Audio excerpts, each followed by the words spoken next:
In the grand palaces of Imperial Russia, where gold glittered brighter than morality, one woman ruled an empire not just with her crown, but with her charisma, intelligence, and unshakable determination. Her name was Catherine the Great, but behind the marble walls and velvet curtains, there lies a web of myths, scandal, and gossip, tales so wild that they have overshadowed her true achievements. Today, on the Royal Era, we uncover the real story behind Catherine the Great's mythologized sex life, separating truth from fiction and history from rumor. Catherine was not born Russian. She entered the world in 1729 as Sophie Friederike Auguste von Anhalt-Zerbst, a minor German princess with no claim to power. Yet fate had plans far greater for her. At the age of 14, she was chosen to marry the heir to the Russian throne, Grand Duke Peter, the future Peter III. The young Sophie was bright, ambitious, and driven by something stronger than royal duty. She wanted greatness. When she arrived in Russia, she studied the culture, converted to Orthodox Christianity, and adopted a new name, Catherine Alexeyevna. But her marriage was miserable. Peter was childish, cruel, and more interested in toy soldiers than his wife. Catherine, lonely but determined, immersed herself in books studying politics, philosophy, and history. She read Voltaire and the Enlightenment thinkers, absorbing ideas that would later guide her rule. By 1762, Catherine's marriage had completely collapsed, but her power was just beginning to rise. When Peter became emperor, his bizarre policies made him deeply unpopular with the army and nobility. Catherine saw her chance. With the support of the guards and the help of a powerful ally and rumored lover, Grigory Orlov, she orchestrated a coup. Peter was overthrown, arrested, and soon died under mysterious circumstances. Whether Catherine was directly involved in his death remains debated, but what is certain is this: the German-born princess seized the Russian throne and became Empress of all Russia. From that moment, Catherine ruled with brilliance and ambition. She reformed the government, promoted education, supported the arts, and expanded the empire's borders. She was a ruler of reason and progress, the very embodiment of Enlightenment ideals. But as her influence grew, so did the whispers. Because Catherine was a woman who wielded absolute power, her enemies tried to weaken her in the oldest and cruelest way, by attacking her reputation. Catherine was known to have lovers, but not for the reasons her critics claimed. In a court filled with intrigue, these relationships were often political as much as personal. Her most famous companion was Grigory Potemkin, not just a lover, but her partner in empire. Potemkin helped Catherine expand Russia's territories, conquer Crimea, and strengthen the nation's military. He was her equal in mind and spirit, and though their romantic relationship faded with time, their political partnership endured for life. Catherine rewarded loyalty with generosity, granting her lovers estates, wealth, and power, not as gifts of passion, but as tools of leadership. Yet after her death in 1796, one of history's most grotesque and false rumors began to spread: the infamous story that Catherine the Great died while having sex with a horse. It is a lie that has echoed for centuries, staining her name. The truth is very different. Catherine died peacefully in her bed at the age of 67, struck by a stroke, not by scandal. The horse story was entirely fabricated, a cruel joke born from the misogyny of her enemies. They could not accept that a woman and a foreigner had ruled Russia so powerfully and successfully, so they reduced her to a sexual caricature, turning greatness into gossip.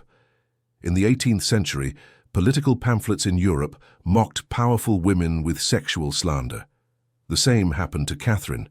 She was painted as a nymphomaniac, a seductress, a woman out of control. But this was not truth. It was propaganda. Her supposed lust was just another way to discredit her intellect. And so the myth survived, because scandal travels faster than history. But Catherine's real legacy is far more fascinating than any rumor. During her 34-year reign, she transformed Russia from a backward monarchy into a modern empire. She established schools for girls, promoted vaccination, modernized laws, and patronized art and science. She corresponded with Voltaire, Diderot, and other great minds of Europe. She collected art that would one day fill the Hermitage Museum. She expanded Russia's territory by over 200,000 square miles, securing its place as a European superpower. Her personal life, though unconventional, never distracted her from her duty. Catherine was deeply aware that she had to prove herself constantly in a male-dominated world. Every decision she made, every reform she passed, was driven by her need to legitimize her rule. She believed that to be a great monarch, one must act decisively and think wisely, and that's exactly what she did. So why does the myth of Catherine and the horse still live on? Because history is often unfair to women who wield power. Think of Cleopatra, labeled a seductress rather than a strategist. Think of Anne Boleyn, accused of witchcraft. Think of Marie Antoinette, mocked for saying, "Let them eat cake," something she never said. Like them, Catherine the Great was condemned not for her sins but for her strength. The rumor was a reflection of her enemy's fear, not her behavior.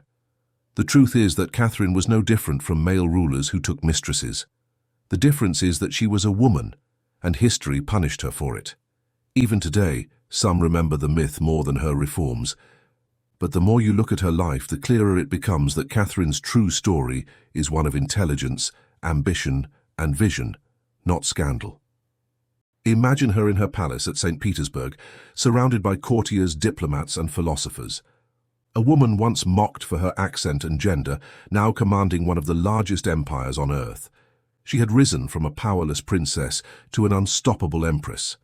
She had outplayed her rivals, reshaped her nation, and written her name in history. And still, she was slandered. Yet she never let the whispers define her. Catherine's greatest love was not a man, it was Russia itself.